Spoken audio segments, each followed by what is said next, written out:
I think we might be ready to start. We have some remarks from our co-chair starting off today.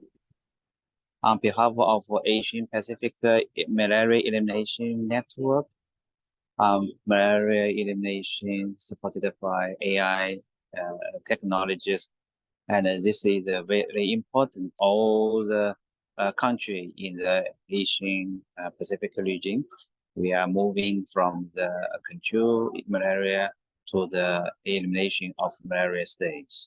And during this stage, it is very important for us to carry out the work on surveillance and response, supported by new technology, AI techniques, and a big database, and also the prediction modeling work.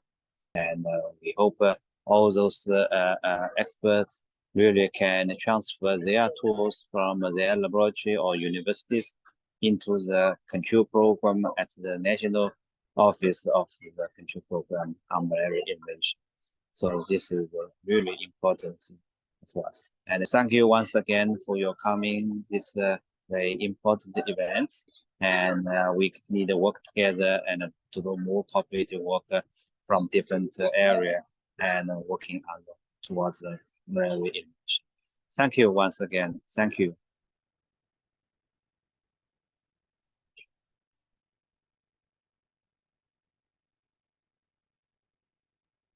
Great. Thank you, Professor Zhou. This is actually part of our annual meeting this year.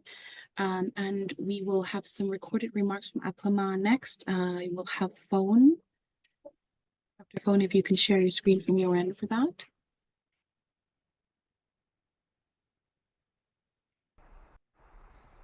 Good morning, good afternoon, or good evening. On behalf of the Asia Pacific Leaders Malaria Alliance and APMEN, a warm welcome to all of you to the annual meeting of the Surveillance and Response Working Group. Heartfelt thanks to Professor Zhu for his leadership as chair of the SRWG, as well as gratitude to Professor Richard Mott for serving as co-chair and for his able stewardship of the SRWG over the years. I am speaking to you from Dubai at COP28, where yesterday marked the first ever Climate and Health Day. The work of the SRWG has never been more important, as we heard from the Director General of WHO, Dr. Tedros, and many, many other dignitaries from around the world. The links between climate change and health are increasing the urgency with which we need to think about our approaches in public health, and certainly that holds true for malaria. The theme of this year's meeting, catalyzing innovation, cross-border synergy, and sustainable impact in advancing malaria elimination through surveillance and response in the Asia-Pacific region, could not be more timely. The 4 sessions that have been laid out so thoughtfully today, data-informed strategies and targeted interventions, cross-border surveillance, community health workers, and GIS, all are such critical areas to be able to appropriately frame the response that we need. And in light of the recently released World Malaria Report, which unfortunately, despite important progress in our region, revealed a 33% increase over the period of data that was shared from 2022. We are trending in the wrong direction in Asia Pacific overall, and as I need not tell all of you, strengthening our abilities as a collective region, but more importantly, in the places and in the most vulnerable pockets of our region, to be able to understand what the most effective approaches to surveillance and response will determine our success. I am grateful to all of you for your thoughtful engagement in advance over the sessions to come. I also hope that we can meet in person in the near future. And most importantly, I wanted to express to all of you that the work of APMEN and the work of the Surveillance and Response Working Group is verily the foundation on which APLMA is able to do its political advocacy work. I'd like to leave you with shortly revisiting the history of both APMEN and APLMA to illustrate that point.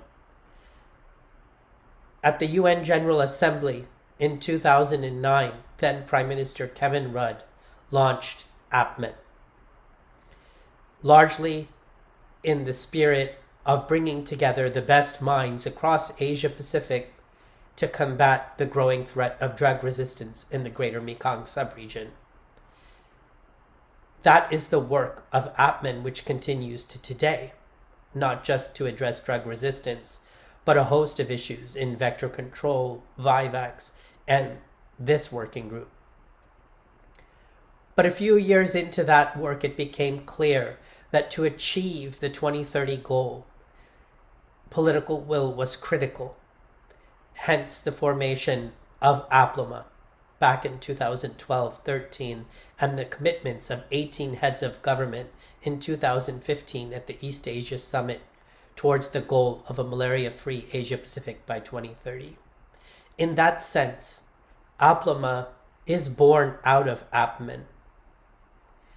And together, they are indispensable to ensuring that the technical and financial resources available within Asia-Pacific can be marshaled to end the world's oldest pandemic.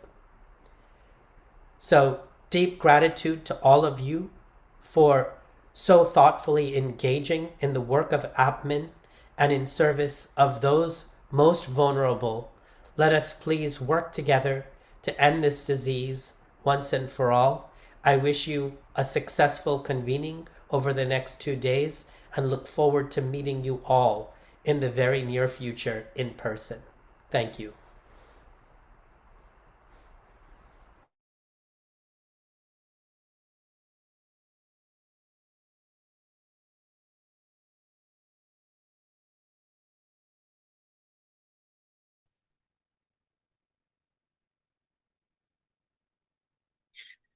Next, we have our co-chair, Professor Richard Mott, who will just talk about the agendas for the next 3 days. Marina, hello everyone. Welcome to this year's annual general meeting for the APMEN SRWG. So I'm thanking on behalf of us as the working group hosts at Moro in Bangkok. This is now our 3rd year having this honour. So I'm going to quickly go through the agenda for this meeting. The meeting will be over 3 days. So we go to the next slide. So we'll start around this time, which is for me 1 o'clock in Bangkok. We've got other time zones here on the slide. And it'll last about 2 hours, 40 minutes each day. So today we'll start with a session on data-informed interventions, and you heard a bit about that already from Professor Zhou. So there'll be a couple of talks from Generating Mekong project on genomic surveillance, particularly country experience from Vietnam. And then there's the project you already heard about from Hong Kong Baptist University using AI to map and predict malaria risk. So following that, we have a split into some breakout groups. We're going to focus on identifying topics for training for national malaria programs in our region. So we're planning to deliver some training later in 2024, and this session will help us identify what to include in that training. So covering data visualization and data analysis. Next slide. So day 2, we have a presentation and a panel discussion on surveillance and response for cross-border malaria, critical area, hopefully learning from those countries, from their experience of dealing with that issue. And then we'll also talk about a new special interest group that we formed under the working group to address that topic, and we'll vote on some different activities that we can do under that special interest group. We'll then have a more general update about the activities of the SRWG and another vote on the work plan for 2024. Next slide. And then day 3 will start with talks and a panel discussion on sustaining malaria services and health access, following by with a talk on the new guidance that we're working on and a chance to contribute to that guidance. And then the last session will be on the topic of geo-enabling and microplanning malaria interventions with some country examples, and then more details about support that we're offering to provide to countries to help with this. And then we'll end up with a recap and some next steps for the coming year. So without further ado, I'll hand back to our chair, Professor Zhu, to chair the first session. Thank you, Professor Richard, to give a very detailed introduction on the programs for the training for 3 days, and it's a very important as well as very formative sessions. Now I would like to chair the session 1, the data-informed intervention, and this have 2 groups actually working in the Vietnam as well as the China Myanmar board to help to understanding how to use their different tools. Now I would like to first invite Dr. Hong Chuan, Vice Director of IMPEQN, focused on the Central and Islands of Vietnam, and to give the introduction and how they use the gene backbone in the Vietnam. So Dr. Hong Chuan, your piece now.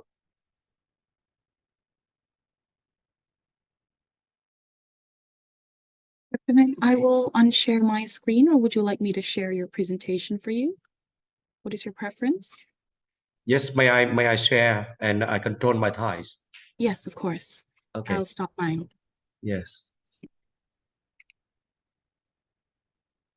Yeah.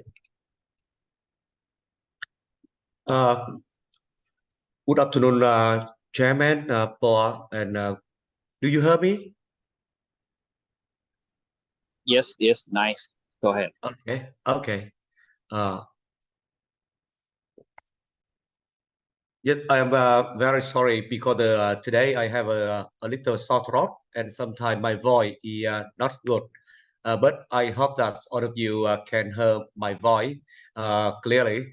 On behalf of the IMPEC Quy Nhơn, here the Institute of Malariology, Virology, and Entomology in Vietnam will be in charge in the central highland of Vietnam. And this area also the hotspot for the malaria. First of all, I would like to thank you so much for your invitation in this meeting, very important today.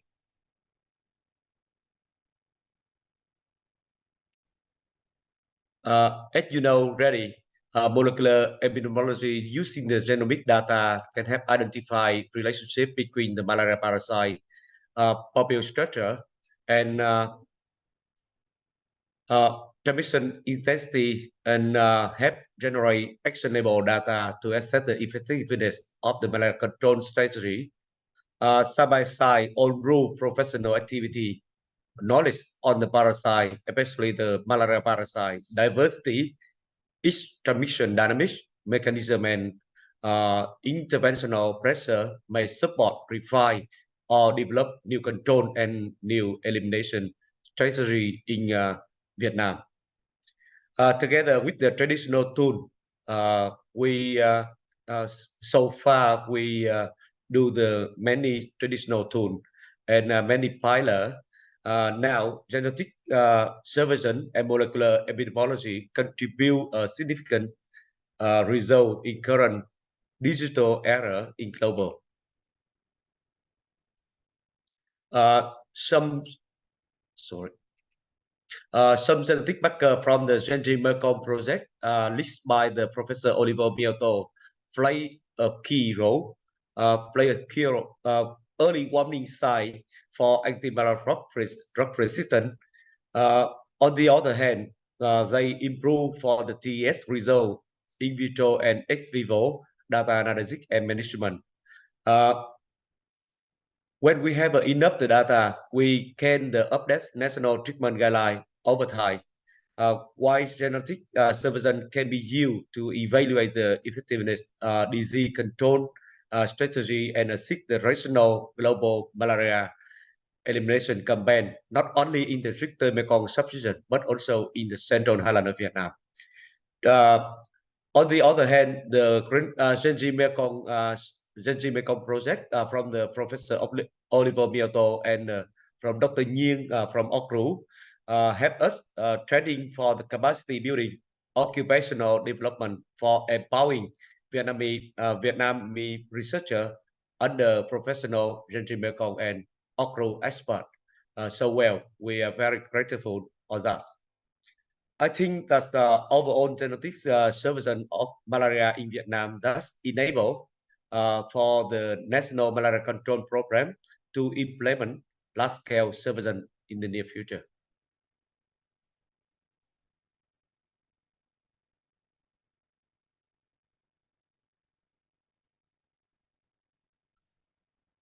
As you know already, Genji Mekong project fill the gap, maybe many gap in the routing activity in Vietnam.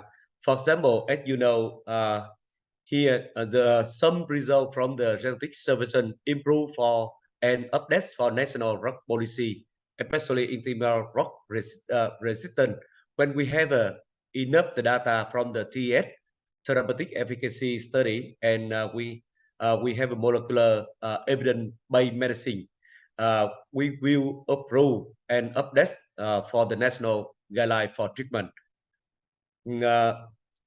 The second thing, we will have monitor of drug resistant, how to treatment failure, how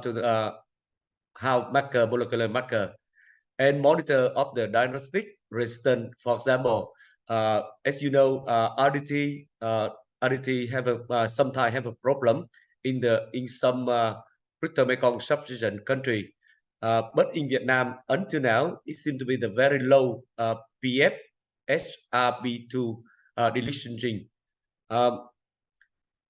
And next, evaluate genetic surveillance. We will evaluate effects on the intervention, identify of important circulating strain, especially in the gene flow, identify transmission intensity and micro AB malaria free zone, and last one, I think, have an anticipate and respond to outbreak when we have a data from the Okru and from the Moro. The next, I would like to show you about some result from the Genji Mekong project. Have a more detailed, a bit more information data. From here, we can read classification of malaria stratification. More detailed molecular marker, we will reclassification of the tier 1 and tier 2 zone in the central highland of Vietnam. We will engage the Ministry of Health of Vietnam, community development, equity of gender and ethnic aspect. This Genji Mekong subregion, we have a lot of the highlights like this. Antimalarial rock resistant map by spatial temporal scale data sharing for public health impact in time for we have a decision making. And last one, genetic diversity and develop of the new medicine and vaccine in the near future from the Genji Mekong subregion. And from here, from the year 2017 to the year 2022, and on the move, this slide, you can see about the submolecular marker from the PF K13, BF blood vaccine 2, 3, BF MDR1, BF CRT, and other. You can see the trend of these molecular marker, so that the early warning sign for the component of it, the active integrant of tablet, resistant or not resistant. Very luckily in Vietnam, up to now, none of the mefloquine resistant marker. This means artesunate mefloquine combination, fixed dose combination is the last weapon for the last mile in malaria elimination roadmap in Vietnam. We also rapid decline in the resistance after we switch from the DSA piperacin to pyramid in the central highland of Vietnam, from the result of the TS and the result of the molecular marker from the Genji Mekong and from the OCRU. We have a early decision making for change to the national policy. And this slide would like to show you about the more detail about us. You can see from the year 2018 to the year 2022, there are two steps. From the step before 2020, you can see the about the trend and proportion of the piperacin resistant marker is significant decrease since when we change to the national policy from the derotamicin piperacin to the beronadine to artesunate or the pyramid. You can see the piperacin resistant drop down sharply. On maybe out of the good result from the Genji Mekong and good result from the genetic surveillance in Vietnam, you can see the very important for us for elimination roadmap in Vietnam. But also I would like to show you some of the gap, but not few. For example, we need to integrate the data from the Genji Mekong into the national malaria surveillance system. On the other hand, we would like to apply genetic surveillance of malaria vector. For example, knockdown resistant for the insecticidal resistant marker. We maybe until now we lack of the data about us. Waiting for the blood-borne virus population genetic surveillance over available more than 1,200 K from the central highland of Vietnam in recent 4 years. And last one, genetic variation diversity and their impact on the blood-borne virus. Especially in this year, malaria continue to decrease, but number of the non-falciform higher than the falciform in formula in the central highland of Vietnam. Here the one big challenge for us. Non-falciform malaria case co-prevalent of the blood-borne virus and blood-borne malaria is sharply predominant, more than 90% as unprecedented problematic aspect. Therefore, some operational genetic surveillance are proposed in this zone, in this central highland zone. The first focus on the old blood-borne falciform, blood-borne virus, and blood-borne malaria. Genetic molecular marker for all the blood-borne species, real and how much proportion of the asymptomatic subject investigation by the PCR or the ultra PCR in this area. And last one, due to, as you know already, blood-borne malaria now increasing day by day in the central highland of Vietnam. We need to primate population and related vector for blood-borne malaria. Here is the map of the Vietnam and the Khánh Hòa province. I would like to show you in Khánh Hòa province where we detect the non-falciform increasing up to now. Maybe you can see this picture. Have one photo from the mobile and migrant population, and therefore in the next in the near future, we would like to investigate in the specific malaria outbreak. If yes, due to the genetic surveillance selection or by malaria-friendly behavior, genetic molecular marker of drug resistance on the migrant and mobile population. and vector potential asymptomatic and submicroscopic malaria is also the big challenge in the elimination roadmap, especially in the last mile from now to the 2025 and from now to the 2027.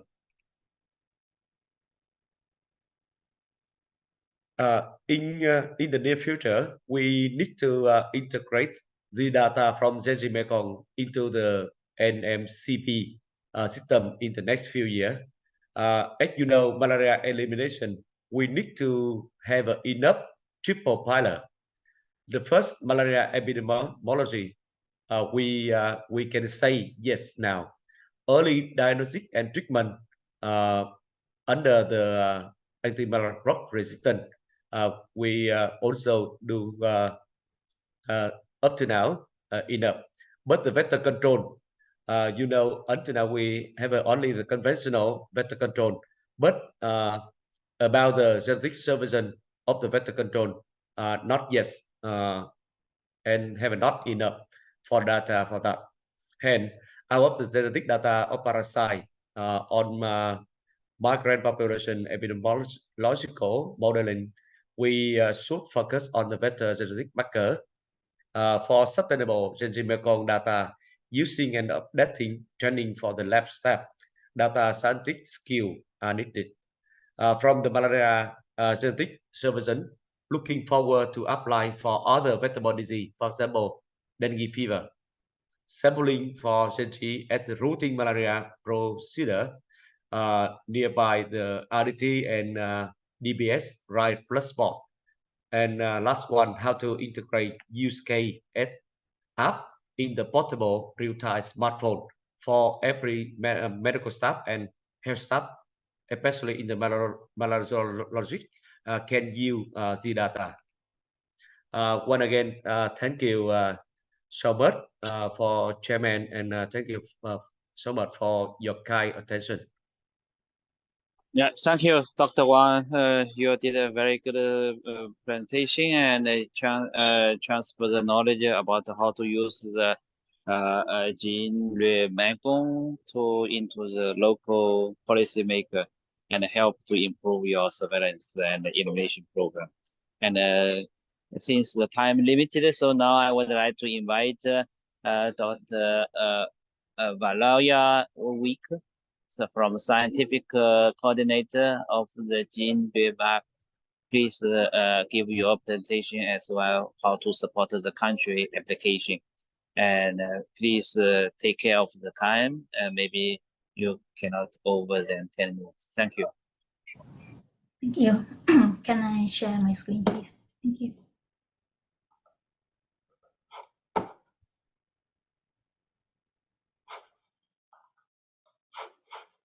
Okay.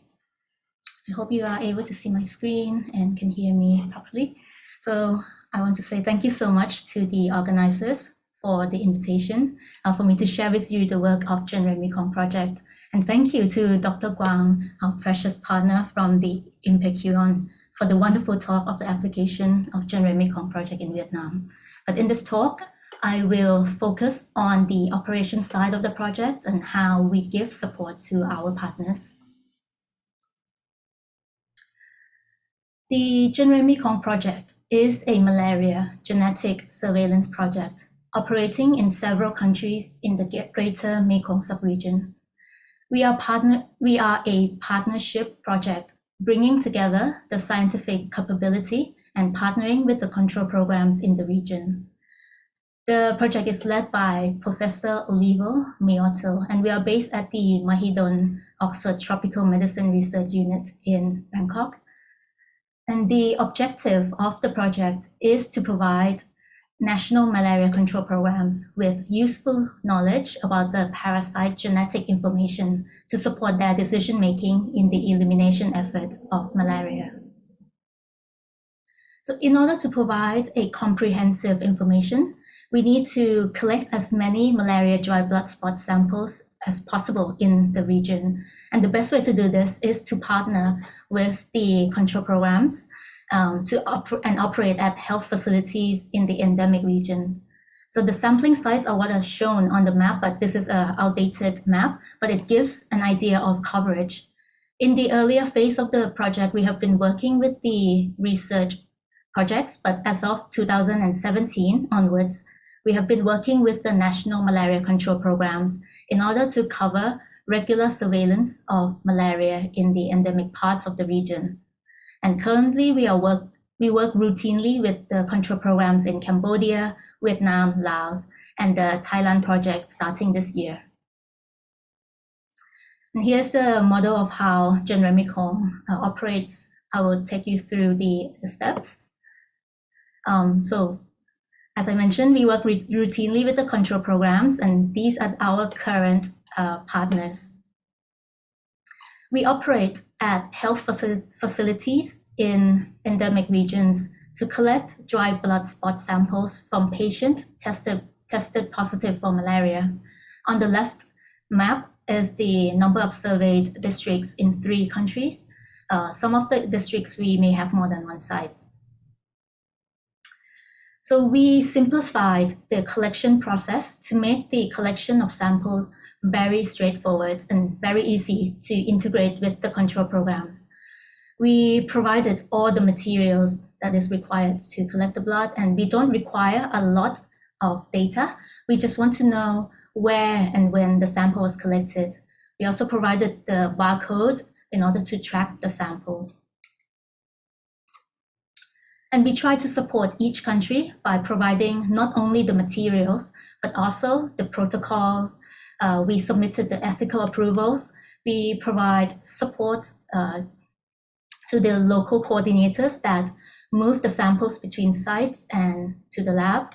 And we also provided trainings to the field staff who will be collecting the dry blood spots. So in addition to the on-site trainings, we also have the visual and video guides for the collection of dry blood spot samples to help support the field staff. And once the dry blood spots have been collected, the local coordinator sent the samples to the lab in the endemic countries. So currently we have 2 operational labs. Samples from Vietnam, Cambodia, and Laos are processed in the lab at Okru in Vietnam, led by Dr. Nguyen.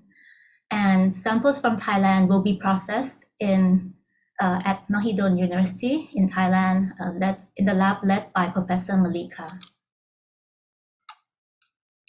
The sequence samples are genotyped using the bioinformatic pipelines managed by the Wellcome Sanger Institute. And once we have received the genotype data, the Genera Mekong project worked with the in-country scientific partner to analyze the genetic results. We analyze results, for example, whether the parasites are resistant to the drugs, whether they are related to one another, whether they are spreading, for instance, and these information are then communicated back to the public health authorities to hopefully support their decision-making process. And what information do we return for the samples that we collected? We return the genetic report card, which is a data set consisting of summary of the mutations that we know are associated with anti-malarial resistance. So we have genetic markers for artemisinin, piperacin, chloroquine, and other historical drugs that were used in the region in the past. We also have the genetic barcode information for each of the sample. And this genetic barcode consists of 101 SNPs, which gives a summary of the parasite genome. And this enables us to perform various genetic epidemiological analyses, such as assessing how similar the samples are to one another. So in the genetic report card, we also translate the genotype to predict the drug-resistant phenotype, so the information would be more useful for the control program. So this means we end up with a relatively simple classification whether a sample is predicted to be resistant, sensitive, or undetermined to the drug. And this is how the genetic report card of the GRC looks like. It is a data set that contains a lot of genetic information about the parasite, their resistant prediction to the drug, as well as where and when they have been collected. These spreadsheets are great because there is a lot of useful information here, but we are aware that extracting the information from these spreadsheets are not as easy. And so we also analyze the data and create a report to accompany the data release, as well as the infographic summary highlights of the data. So each time that we are returning the data back to our partner, we return it as a bundle of 3 items. We return the genetic report card along with the report to explain the data, as well as a summary of the highlights of the data. So analyzing the data and returning reports are good and they are very helpful, but we also want to build in-country expertise in using and analyzing genetic epidemiological data. So earlier this year in May, we ran our first data analysis workshop, bringing together 22 representatives from the National Malaria Control Programs and scientific partners across Laos, Cambodia, Thailand, and Vietnam. The workshop provided a fundamental introduction for partners to get familiar with mapping drug resistance data so that partner can produce these maps and analyze the data themselves. And it was also a great opportunity for the partners to network and share knowledge on malaria control and elimination. And we plan to have more of the trainings in the coming year. I am coming to an end of my talk, and I would like to leave you with the aim of the Genre Mekong, is that we support national malaria control programs and malaria research community through the sharing of information, knowledge, and tools. We do this through the various channels, some of which I have mentioned today, and most of these that can be shared publicly are available on the Genre Mekong website. And lastly, I would like to thank you to all of our partners for the collaboration and contribution to the project. I also would like to thank our sponsors. In particular, thank you to the Bill and Melinda Gates Foundation and to the Global Fund for funding this project. Thank you for listening. Thank you, Dr. Valeria, and your presentation is so excellent. And we already see your tools has been used in all the country in the Mekong region. So now I would like to invite your questions. It is a question and answer session. Anyone, you go ahead. Professor, so there's questions in the Q&A tab. I can read it out for you if you'd like. Yes, please go ahead and read it. Yeah. All right. So the first question is from Dr. Maxine. This is at Varanya from Genre. May I ask, how does the data you provide to NMCP and the countries link to the data that comes from the 2 Global Fund RIDE-3 and soon RIDE-4E programs for therapeutic efficacy and the moral molecular monitoring? Thank you. Thank you for your question, Maxine. So our project is funded by the Global Fund, RIDE-3E, and we will also be funded by RIDE-4E as well next year. And our data, we do share them with the public health authorities as well as the channels that that needed to be shared with.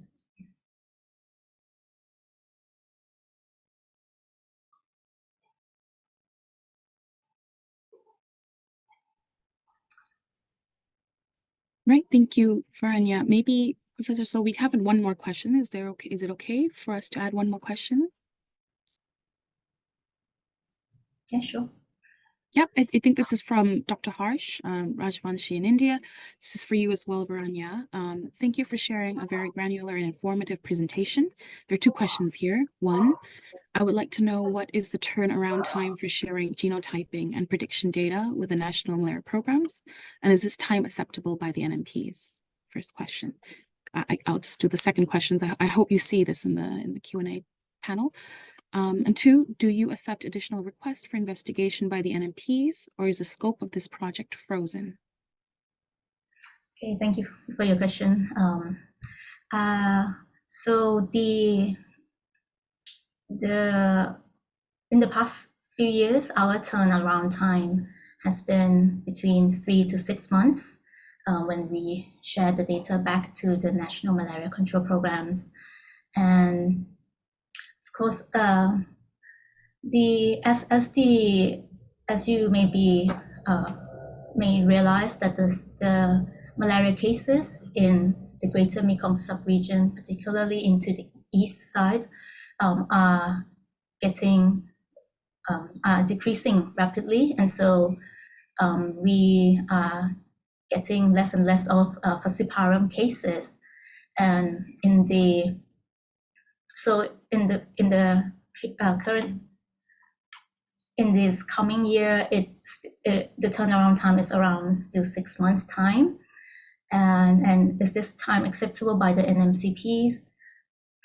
I guess you have to ask them, but seems that, of course, we do try to return the data as fast as we can to support the decision making. And there has been some exceptional cases for when sometime we would be able to return the data back sooner when there has been a priority, such as an outbreak occurring, where we would investigate into that outbreak and give a much faster turnaround time. The second question is, do you accept additional requests for investigation?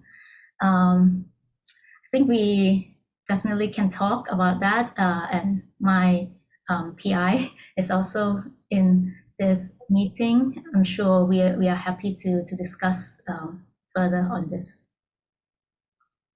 Thank you. Okay. Oh, well, I find another question from India. Thank you for your presentation. I would like to know if you all are diagnosing Plasmodium, novae, and other similar malaria. WHO will now give the malaria elimination status if more than 10 cases of PK is occurring in the country. So what is being done with regard to PK? Okay, thank you for your question, Indra. So currently, the pipeline that we are using is based on the spot malaria pipeline, and our work currently are just on falciparum malaria, and we do not have the pipeline platform or tools to analyze the nosai malaria at the moment. And I think Olivo has something to add on this. Just very quickly, as you surely appreciate, there is a lot less information about drug resistance and so on on species other than falciparum, including, unfortunately, vivax. We are now developing and support for Plasmodium vivax, and we are starting to process samples literally as we speak. But for other species, there is much less sort of available research that can guide us. You know, there is also a request for malaria, which this year has been quite widespread in Vietnam. It's all work in progress, but it's a lot more difficult for species other than falciparum. Thank you. Yes, any one of you can give some response? No. Since the time is limited, and also we have another session, so now should we move to the second part of this session? In the second part of this session, I would like to introduce one team from China, Dr. Liu Yang, assistant professor from Hong Kong Baptist University, China. And also he is mainly focused on the how to use AI enable program to support the data analysis in Cambodia. And also we invited Dr. Su Qing Ying from Tengchong County CDC from Yunnan province of China to introduce how they use this mapping in the Yunnan and Myanmar board. And finally, we will followed by Professor Jim Liu, the Dean of Science and the Chair Professor from Hong Kong Baptist University, to introduce this application. Now, then Dr. Liu Yang first, please. Sure, Professor Zhou. So now may I share my screen?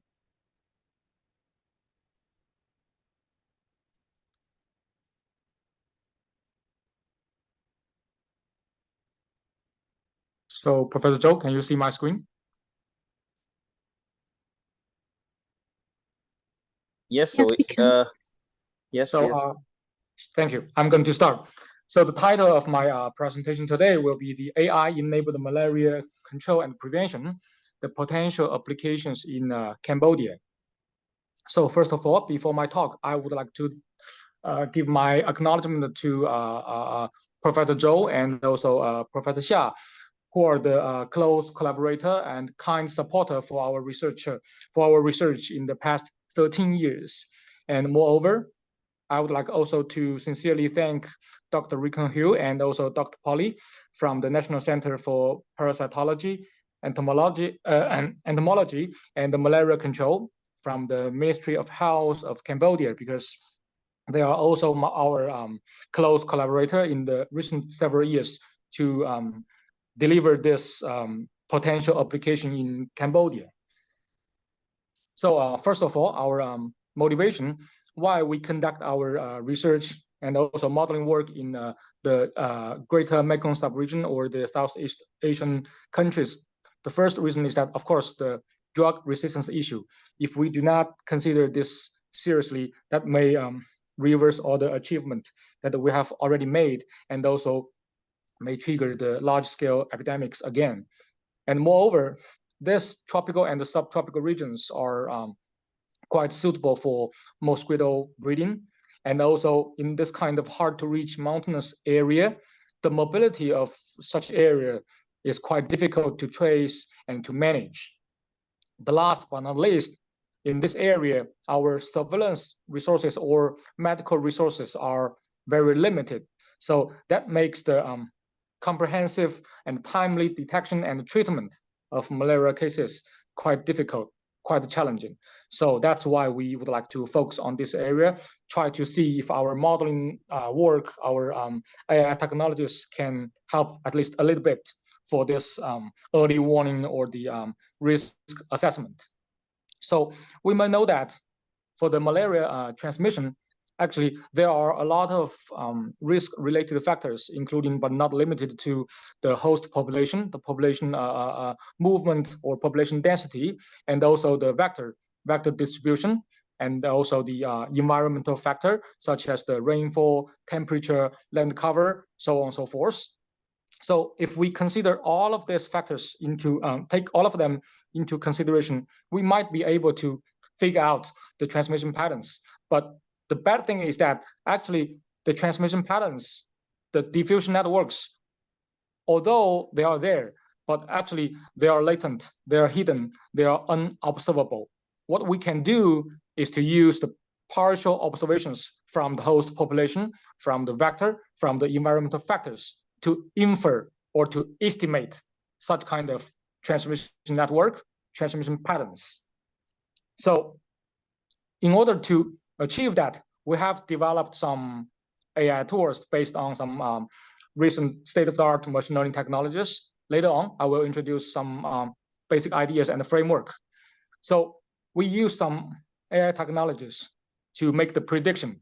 And in order to deliver such kind of information in a user-friendly way, non-technical way, so we have created such kind of a visualization tool, so which is a risk map. So, So first of all, we will have a case map to indicate the risks, the relative risks in different locations. So the large circle, the larger the size, the higher the risk. And also, we can view the historical case number as well as the predicted risks in a timeline, in a time series manner. And in addition to this time series graphs and also the geographical information, we have also provided the human mobility information. For example, from one place to another, the darker the color, the higher the intensity. And I think this graph is useful when we're considering some control strategy for the human mobility. And also we have provided a way to rank the case number or to rank the predicted risks in different places from high to low, so as to deliver the corresponding intervention strategies. I guess later on, our group leader, Professor Jimin Liu, will also mention some other details of this kind of visualization tool. So this is our collaboration with the NIPD China CDC, as well as the Tengchong CDC, the Dr. Shou Xinyin. Later on, she will also deliver a talk related to our collaborations. So to promote our achievement in the China-Myanmar border, we have also held a international workshop, which is focused on the AI-enabled malaria control and prevention technologies and the softwares. And here we can see some of our old friends, include the, our colleagues, friends from Cambodia, Dr. Polly. So basically, we have invited our colleagues, our friends from the other SEA and GMS countries to share their challenges. For example, our Cambodian experts mentioned that there will be a lack of the malaria surveillance and early warning system. Of course, this is the concept. This is in 2019. Currently, in the past 3 or 4 years, there will be a significant progress. So at that time, our Cambodian expert mentioned that there's a lack of malaria surveillance and early warning system, also experienced the drug resistance, and also there will be a high mobility of cross-border population, which is hard to trace and manage. And also there are some hard to reach mountains, for example, the forest area, hard to manage. So by taking into consideration all of these factors, we will consider, okay, as we mentioned previously, how can we consider different kinds of risk factors to build a model? So first of all, we collect the related data. We have conducted a pilot study in Cambodia focused on 15 malaria endemic districts from 6 provinces. And the data sources that we have collected include the following. So first of all, the climate data, specifically the temperature and the rainfall in the monthly scale. And also we have collected the geographical data, the land cover, the distribution of the land cover, and also the vector distribution of 2 domain vectors. And also the demographic data, the human density, and also the social economic data, the person engaged in the establishment. This is to estimate the possible human mobility across different regions.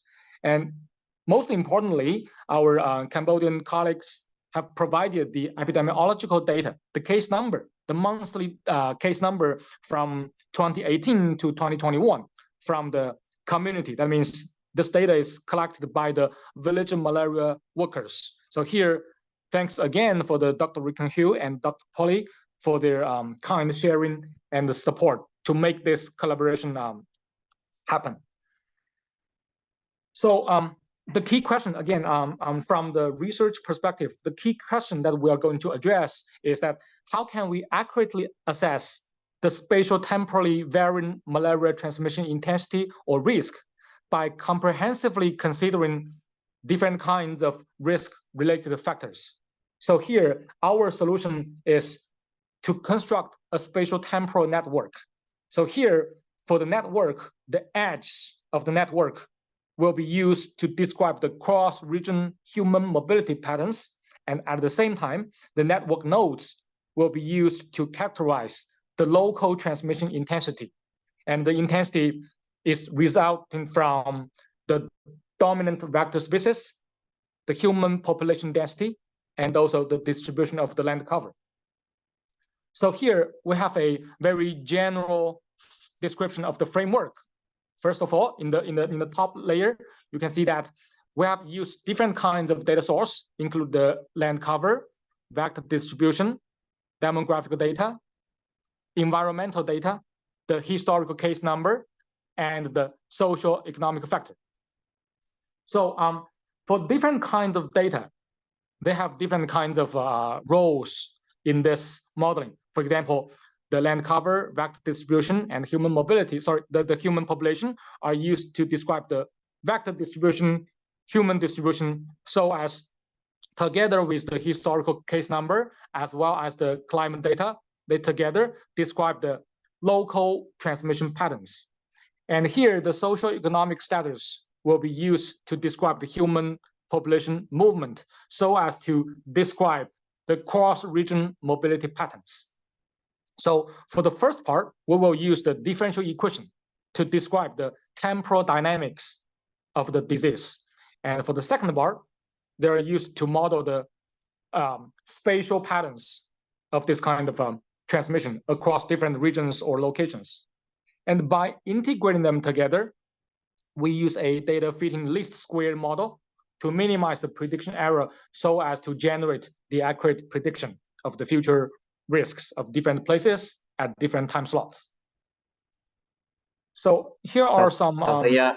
Yes. Please take time. Okay, sure. Thank you. So let me just ignore some kind of details. First of all, we can divide the risk into two parts, human and vector. And also, we can observe the transmission patterns by considering such local and cross-region transmission modeling tool.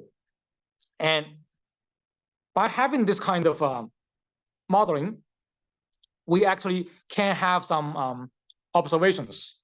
So 3 observations. The first one is that different kinds of factors play different roles in this modeling.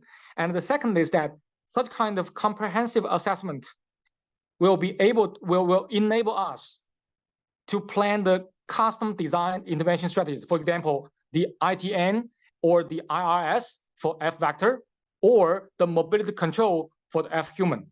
So we will know where and when to deliver what kind of intervention strategies.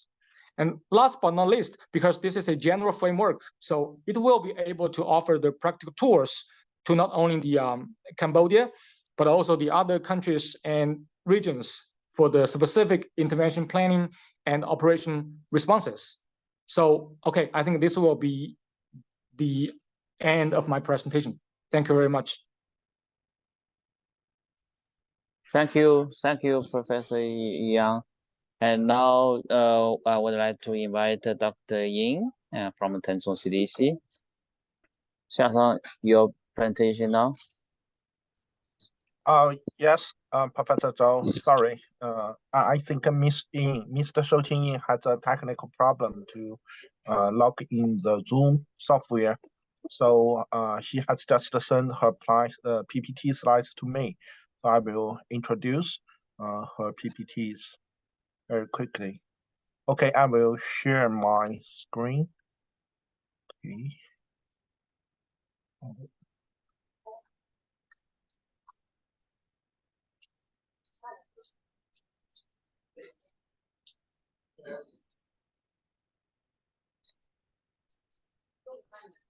Sorry.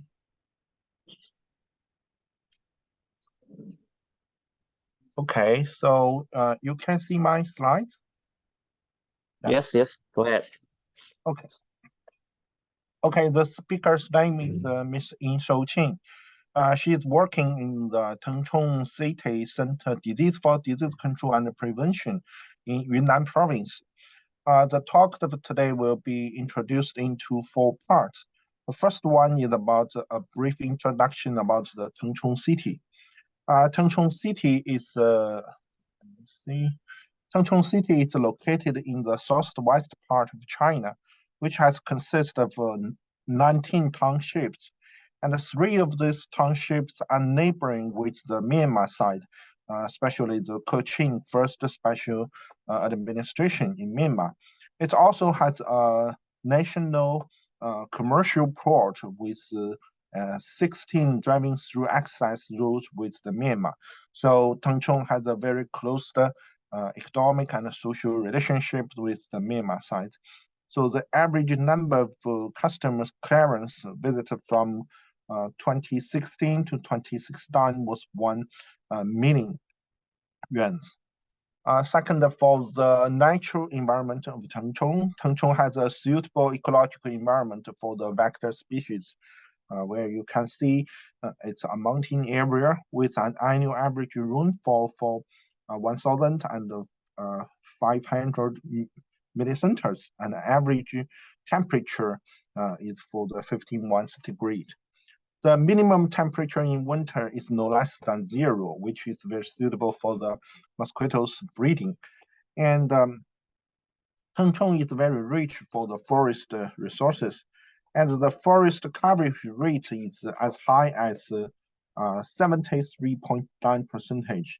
And the most famous mountain is Gaolingong Mountain, which is across the territory and known as the gene bank of species, which has listed as the biodiversity conservation circles. And also, it's a very famous tourist regions in China. The second part is about the malaria situations in the Tengchong City. Since the launch of malaria elimination action plans in 2010, the number of malaria cases has decreased significantly, which you can see since the 2010, the number in each year is decreased steadily until to the 2021. From the past decades, the young and the middle-aged adults, meaning the 20 and 40 years old, who worked overseas, are the dominant cases reported. All this work labor force are many serving at the Myanmar side. Most of the malaria cases reported, for the seasons, it's mainly focused on the April to June in every year. Among all of these malaria cases, PVX was the dominant type of malaria infection, and the most important source of infection imported is from the Myanmar during the 2010 to 2020. Okay. Yeah, so here you can see the Myanmar is the most important importations for the malaria cases. The third one is about the malaria elimination strategies and intervention measures.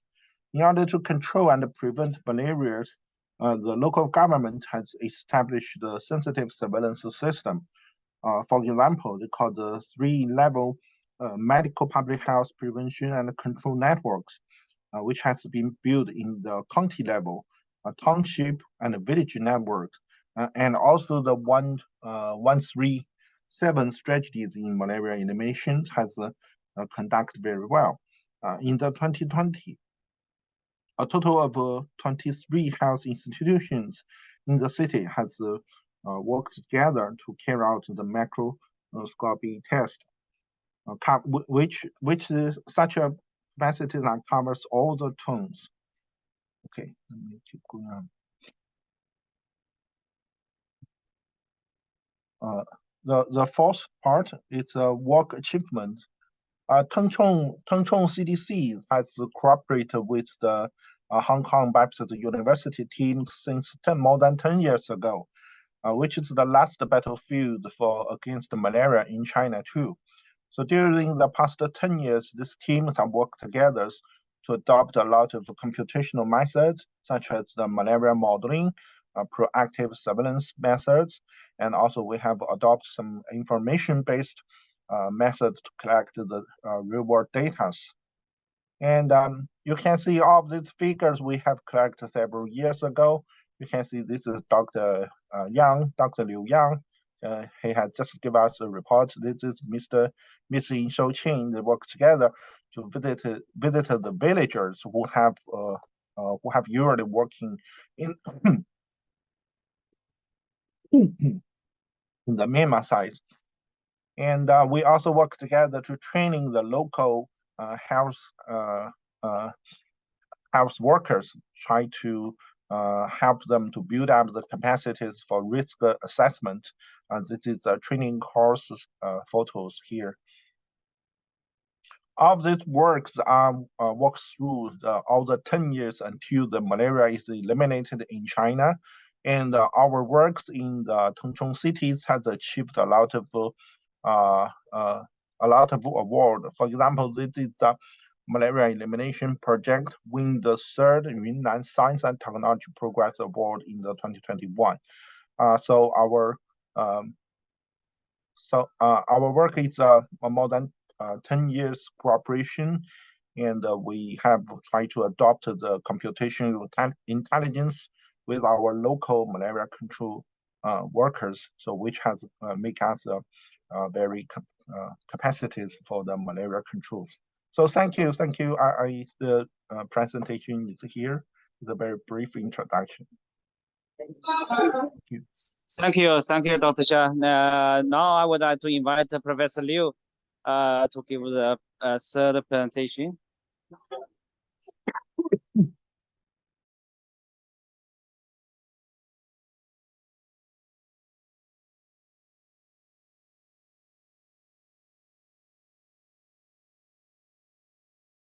Thank you, Professor. Yeah, it's my pleasure to give a very quick presentation on AI-enabled malaria control and prevention, highlighting some of our contributions as well as some related technology as mentioned in Dr. Liu and also Ms. Ying's previous talk. So again, this is as I mentioned, it's a very fruitful collaboration among some researchers in data science, computer science, as well as epidemiologists. In particular, we have been very happy to work closely with the frontline workers, the health workers, the county level CDC practitioners, as well as the national level practitioners, policymakers. So that has been very rewarding experience for us. So since the talk is focusing on the AI side, so let me just very quickly to highlight a few things that are sort of putting the application of AI in a sort of a nutshell. So in particular, in our context, what we have been concerning about is given, let's say, various types of data. As in this section, we're talking about data-informed control and prevention. So given, say, different types of risk factors, for example, in the case of the vectors, Dr. Yang mentioned the distribution of the vector species, and also which in turn can be affected by, let's say, the environmental factors such as rainfall and also the temperatures. So given this kind of data, and also we have some case management systems which allow us to have access to historical data, such as some reported case in different counties or villages. What we like to do is try to train or try to enable a sort of a AI, so-called AI system to generalize, to learn, or to uncover the kind of hidden relationships. Because why I say this is a hidden, because there are so many parameters that we are dealing with, and also at different scales. For example, some of them are in a monthly scale, some of them are in the yearly scale. So they can have a different degree of influence to the location that we are interested in. So this is why it's very important to have this kind of tools to allow us to capture this kind of hidden relationships. And hopefully, as output, what we like to do is, in this case, to try to forecast or try to give a policymaker a kind of indication of the potential risk. And if we can have sort of a ranking of the potential risk in a certain location, then we can plan our, for example, surveillance resources accordingly. So this is actually the original intention of this kind of tools put into use in this case. What I'm pleased to report is that this has been well deployed, as mentioned in the previous two talks, in the context of Teng Chong's cross-border malaria case control and surveillance. So what we have been sort of looking forward to is that hopefully we can put this into a bigger scope. For example, as far as the input is concerned, not only we're talking about some reported case in certain locations or even some regions, but also we can actually get some data, for example, or consider some kind of input from other regions. For example, in certain type of, especially when we are dealing with the international traveling. So this is actually in part can help us to not only collect but also try to utilize this sort of data. And then also in terms of biological data, we hope that we will be able to address the distribution of the species, the vectors, and also their genetics, for example, in terms of in the case of the variants, for example, we would like to have this sort of a distribution of data available. So, okay, now, furthermore, as in the previous studies, so we have seen that we have utilized some dynamic models because over the years, we do have developed a kind of understanding of how for example, as far as the human populations are concerned, for example, within the region, we can have a very mature, some dynamics system models to capture their interactions of, here we call it different type of compartment or different subsystems or different modules, how they are interact with each other.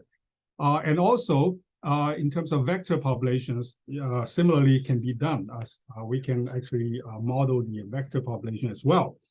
Now, all this will be actually affected by the environment, for example, the climate in terms of temperature and rainfall and so on. So this kind of data can be continuously fed into the AI system. Now, eventually, what we like to see is that after the training, okay, of course, the training will be ongoing. So once we have sufficient data, what we like to do is that we will be able to let the system to give us sort of an explanation. For example, if let's say we do see some forecast in terms of risk in certain locations, that there could be some potential risk in terms of infections. What's the major cause of this infection due to the vector in turn due to what? So we can actually explain this kind of predictions. And furthermore, what's most important is that we can also ask some question, some kind of what if questions. If we are doing a certain type of deployment in terms of surveillance resources, what could happen. So what would have an impact? What kind of impact would have? So this is the kind of output we would like to see. It's not just simply making predictions, but also to tell us, and to some extent, sort of explain the situation. So that's the kind of a snapshot of the AI.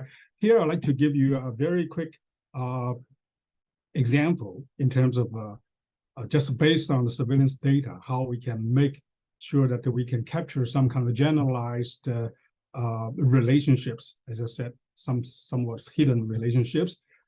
This is just one example that we have developed using some very mature machine learning technology. There's a maximum likelihood technology, which will actually allow us to incorporate some existing surveillance data in terms of reported cases, as well as some environmental data, such as the rainfall and the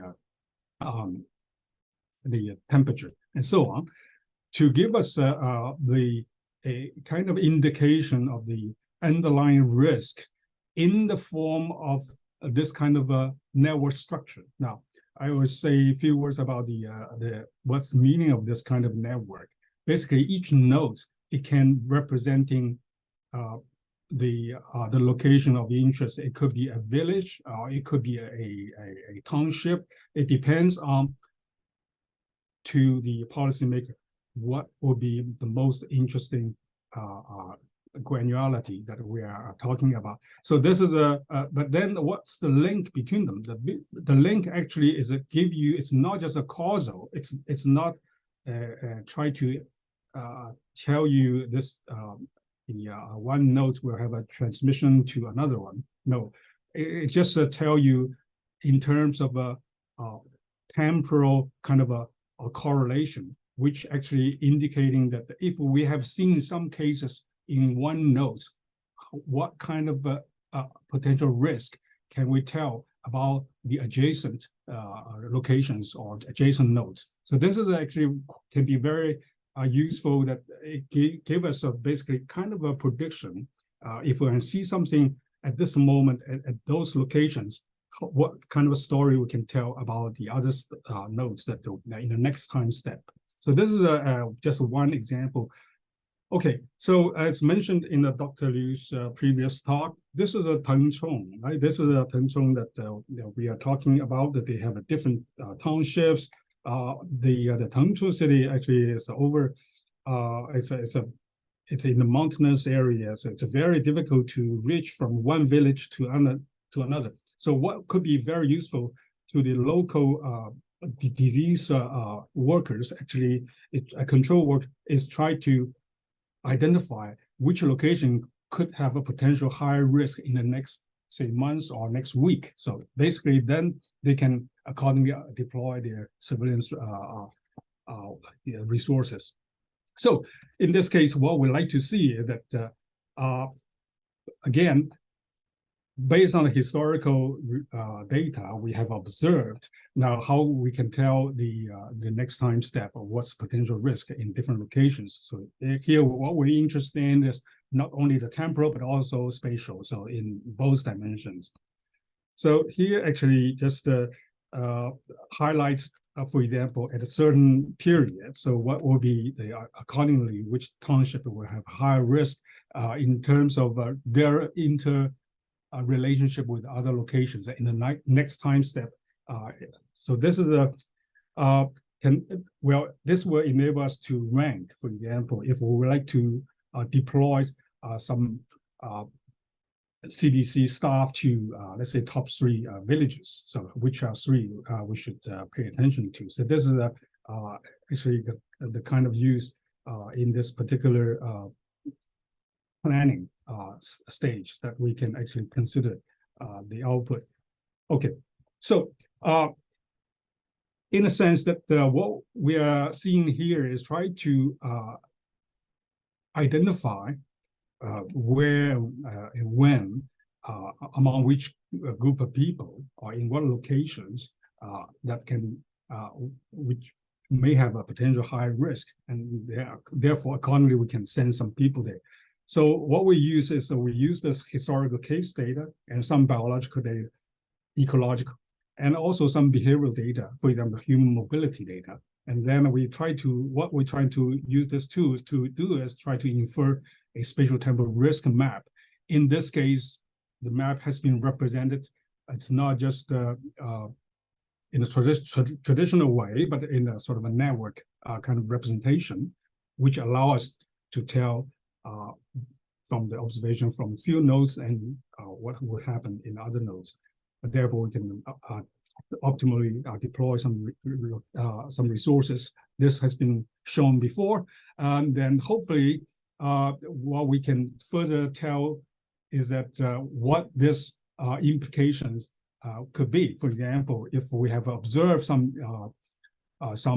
cases in one location, this will have an implication to another locations. Basically, in another, the next time step, there could be more cases in another. For example, in location number 6. And furthermore, what we'd like to do is we will be able to tell, which is mostly due to what human mobility, for example, cross-border activities, or due to some other reasons such as the vectors. So this is actually will allow us to differentiate the key risk factors underneath.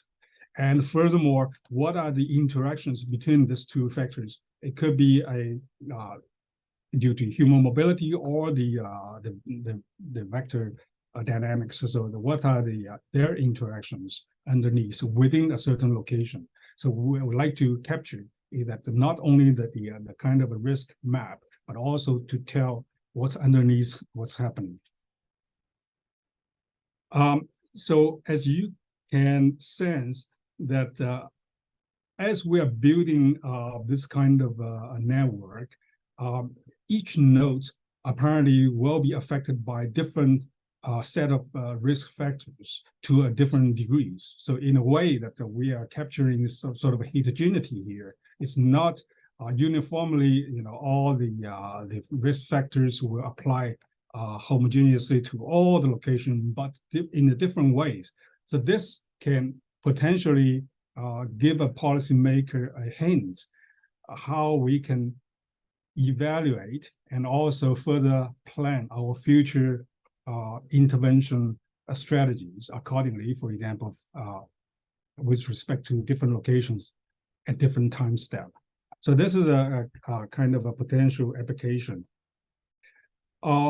So as we have been focusing on this Vietnam, Myanmar border regions, this could have potential implications to other locations as well. Here, just talking about the Tung Chung, I give you a very quick snapshot. This is a kind of a case distribution reported in the 2005, very old historical data. You can see that different locations, they have they have different shapes of distribution. Some of one single peak, some of multiple peaks. So what would also happens at different time, at different months, right? So what we'd like to do is try to enable the healthcare work to understand, to predict, for example, which months will have a higher potential risk, and also furthermore to explain what's underlying the factors.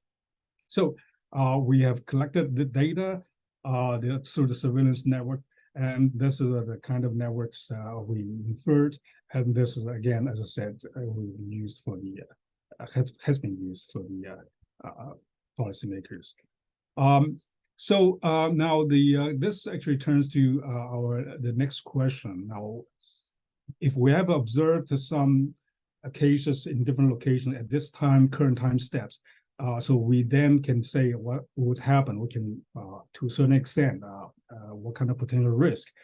Now, if we have really limited resources, the next question is, how can we really proactively to do the case detection? For example, if we have we can only choose a few locations to do the surveillance. So what are the locations we should go, right? So that by looking at those locations, we can immediately tell at this moment what happens in other for the villages or townships that we haven't visited. So this is actually what we call a proactive surveillance. Again, here we utilize the historical data, biological, ecological, and behavior factors. So the method we use is something called the Sentinel site selection. So as output, this will give us a list of selected locations for which we can conduct the prevalence, the proactive surveillance. Okay, so here I just give you one illustrative diagram. This shows that what happens, based on historical data, and then we would like to do is we want to generate some kind of locations, can pick some locations, and then these locations will enable us to the observation on these locations will actually enable us to tell the story what happens in other adjacent or remote locations that we haven't visited. So this is in a way that it can save much more resources, especially in the case of, for example, in the Kangchong or in the Myanmar border region. So we do have a lot of challenges in terms of allocating limited resource. So this is actually illustrate the methodology that we applied. Okay, so we have a toolbox of the methods that I just talked about. They are not just including the basic infrastructures, for example, how we can share the tools through the cloud. I also, for example, allow the health worker to see this kind of a what if scenario analysis, and also we also have some kind of outreaching apps. So basically, this allows the health worker in the front line. They can actually report some of the cases and so on. So based on this kind of data, we can actually fit into the tools that we can generate this kind of for example, sentinel sites or the risk maps.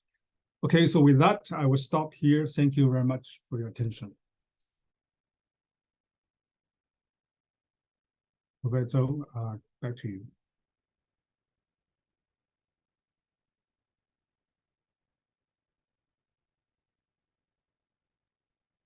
Professor Zhou?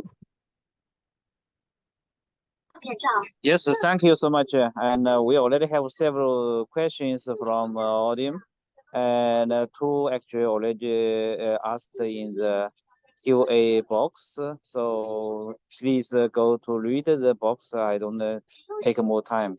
So any more questions from all the audience? Thank you.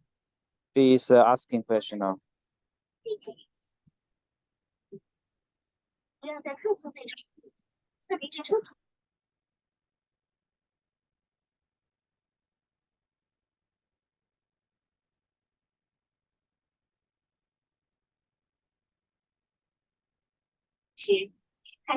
So if no questions, then maybe Masaya, could you please read these two questions and response? May make everybody knows what questions they have. Yep, of course, I can do that for you. So they're already responded to. If anyone isn't aware, there's a Q&A panel that you can press on and send your questions there and respond there. There's one from Tess at Dr. Yang's presentation, asking about the relationship between temperature and malaria. Dr. Yang responded that it's not a simple linear relation, and it is relatively complicated, and that temperature not only affects vector activity, but also human mobility. And that also depends on the specific regions or locations. He provided a link to a published paper that provides a more comprehensive analysis, and it's publicly available there for you to review in further detail. And from Ross Hutton, there's also another question on, does the AI factor vector behaviors between species in different spatial environments when assessing potential impact of LLIN and or IRS, and does it consider cost implications of the two interventions when developing interventional strategies? With a bit of message from congratulations. So Dr. Yang responded already. They have achieved that already at the moment. What they have achieved at the moment is to assess the transmission risk by utilizing heterogeneous factors. The ITNs or mobility control mentioned in his slides are just some preliminary ideas on how to tailor the intervention strategies if we can know the factors and their impact clearly. For sure, it will be beneficial if they can integrate the cost of different intervention strategies into the modeling and estimation process. So those are the current 2 questions that we have in the Q&A. Yes, thank you. So it seems like this software is already being used in the Cambodia as well as the China-Myanmar border for the support the mapping risk of the transmission of malaria, as well as support the decision maker to support this elimination activities. So thanks once again for the Professor Liu's team in the Hong Kong Biopetis University. So may I suggest everybody to open your video, then our secretary can take the photo for all of you. Thank you. Would you please open your video? Oxygen masks will automatically drop down in case of depressurization. Phone, will you be taking the picture? Slip the elastic.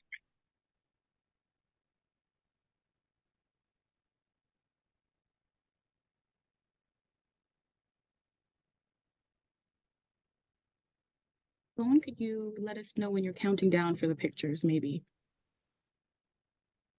Yes.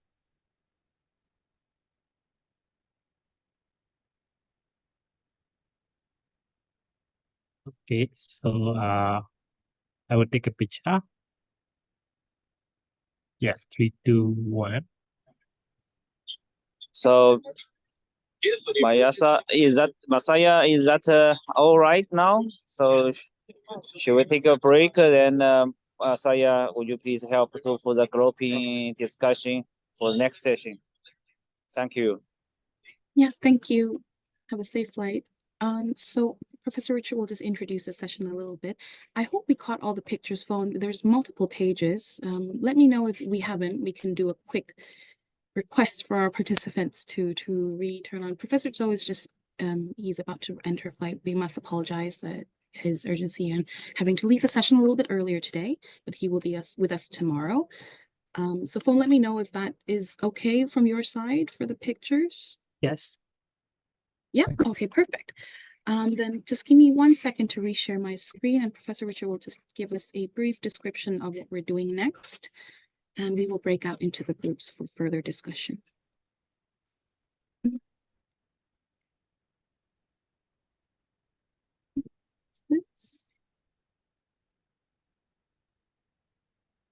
Great, thanks, Marina. So the next session, we're going to be a bit more interactive. We're going to ask for your help. So we're really keen to provide training that's as useful as possible during the next year for national malaria programs on data analysis and visualization. We're wanting to fill gaps and not replicate what's already been done. But I understand there's a lot of interest from national programs in having this kind of training. What we could offer is potentially very broad, so we're hoping to use this session to get more specific ideas about what countries would like.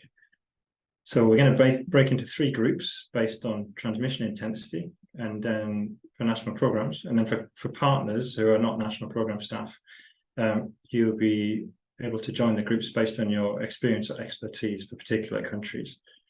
So we're going to go for high burden, moderate to low burden, and then what we're calling near elimination or already eliminated.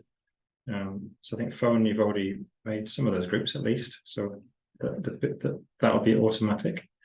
The objectives are to discuss specific training needs for data analysis and visualization for national malaria programs. We're hoping to identify some common needs across multiple countries, and then we'll also do a vote. So we're going to put all of this together, and then we'll have a vote.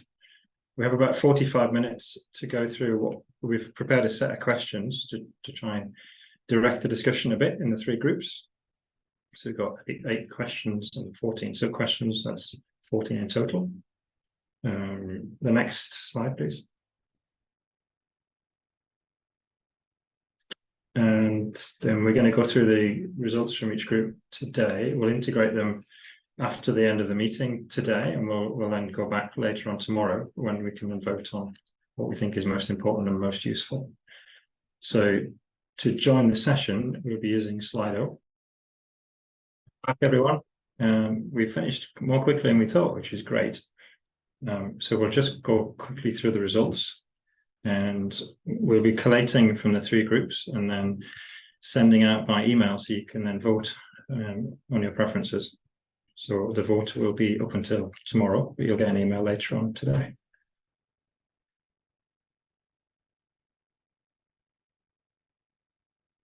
Okay, so this is the first group, so the high burden group. We had most countries that were integrated with their national HMIS. We didn't have vertical MISs in this group.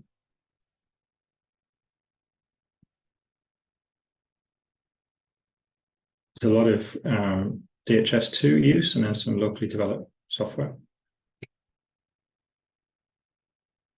Everyone had a dashboard. And there was quite a selection of different analyses and visualization that were currently being done, principally mapping, also outbreaks detection and early warning, a bit of M&E, quite a lot of different things.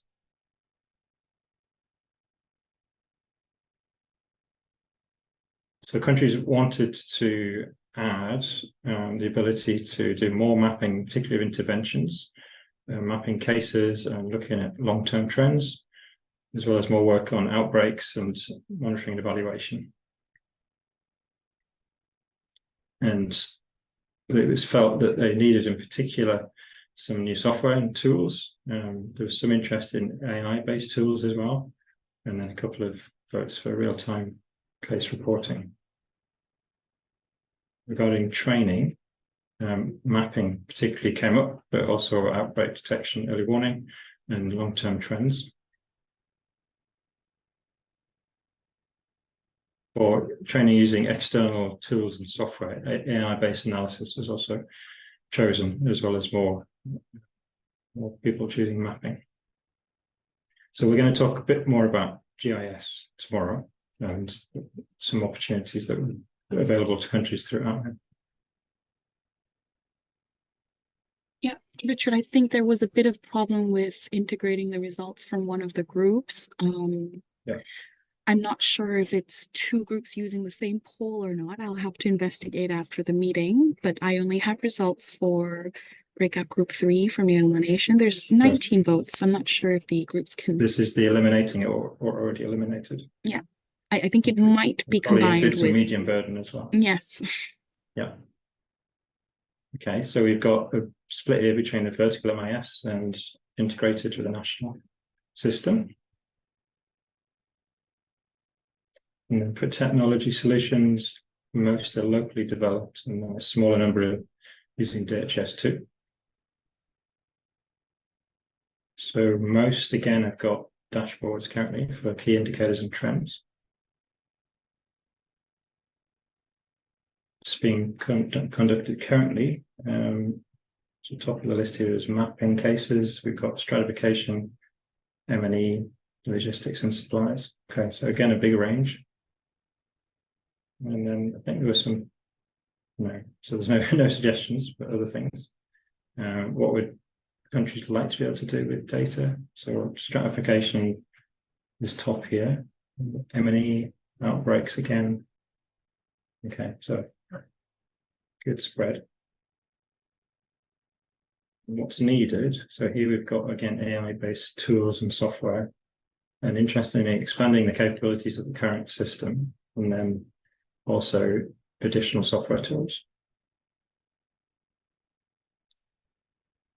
Some more data. Okay, so geospatial data, admin layers and boundaries, health facility locations, and then integration into the regular health reporting system, and integration of non-disease data.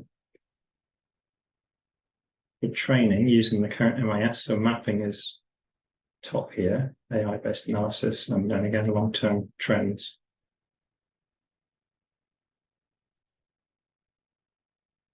Yeah, I think there might either they did not reach number 8 or it hasn't actually updated on Slido yet. We'll have to check again. Yeah. Okay. But it's this So- two list, number 7 and Yeah, number 8. coming up again. So there's quite a range of topics there. We'll be doing a prioritization tomorrow by getting everyone to vote. We'll see what is top of the list, and then we'll plan around that for what we deliver through APMEN. We'll also be looking at other projects and partners for delivering on other topics as well. Some of these potentially could be combined together into the same workshop, but this will be really helpful for us to plan what to do in 2024. So Marina, you're going to be putting these together, and then later this evening, is that right? There'll be a link. Yep. Sent by Hopefully, email. yes, I will integrate if there is any other responses, and I will integrate all of the current votes and then to look at it together tomorrow. And if anyone hasn't had the opportunity to vote today, they will be able to vote tomorrow or tonight. I guess it'll be live until tomorrow. Yeah. So if you won't be able to join tomorrow's session, but you want to participate, you can vote. On Slido, you just join Slido like you did earlier, just through the website instead, using the code, which I will just show really quickly here. But we'll send it through email, so you won't miss out for sure, and you'll be able to vote in the general list. So I don't think I put the slide yet. For voting on the general list, the one on the screen just now. Is there a link you could put in the chat as well? Yep. Yes, it's just slido.com. I can put it in the chat for everyone, and then the code that they can use. Right. I think this might be a good time. Or I don't know if this is showing. Richard, let me know if it's not. It's a quick recap. Yeah, I can see it now. Thanks. Yeah, so we've had an information session on data-informed interventions with the January Mekong project presented first. And then we've heard about AI-based tool that's been developed in China and some examples of where that's been used in Cambodia and the China-Myanmar border. And we had our breakout group discussion talking about training needs for countries and to help us prioritize what those needs will be, and with the vote happening from this evening through till tomorrow, and then we'll reconvene and talk about that again tomorrow. The meeting continues tomorrow again, 1 o'clock Bangkok time, the same time as today, and it'll be the same duration. And then we finish the third day on Wednesday at the same time. So for today, that's us finished. We are going to close the meeting just now, and then we will see you again tomorrow.